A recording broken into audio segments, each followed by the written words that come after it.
Essaye de retenir ta respiration avec moi. On va chasser un mérou en apnée. On commence par prendre notre respiration. 3, 2, 1, c'est parti. On descend en palmant tranquillement pour ne pas effrayer les poissons. On va dépasser les 20 mètres de fond et la pression sera donc de plus de 3 bars, soit 3 fois plus que sur Terre. Ça équivaut à une pression d'environ 45 tonnes. Le bruit que tu entends, c'est nos oreilles lorsqu'on compense la pression exercée par l'eau. On arrive proche du fond et on contourne le rocher pour rester discret.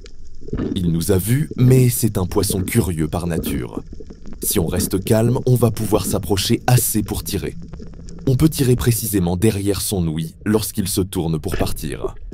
Le poisson est bien pris, la flèche a traversé. On peut se permettre de retenir le fil pour s'assurer qu'il n'aille pas se bloquer dans un trou.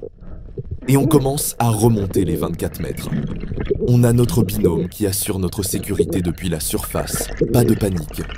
On voit le fusil d'un ami dont la flèche s'est bloquée dans un trou. Notre binôme est attentif aux signes de difficulté ou de syncope. Il sait qu'après être allé chercher un mérou aussi profond, un peu d'aide ne sera pas de refus. Il attrape le fusil et bloque le fil pour que le mérou ne replonge pas. Libéré du poids et de la force du poisson, on peut finir de remonter bien plus léger. Et voilà, bravo! Tu viens de faire une apnée d'1 minute 18 pour aller chercher ton repas de ce soir. Dis-moi en commentaire si tu as réussi.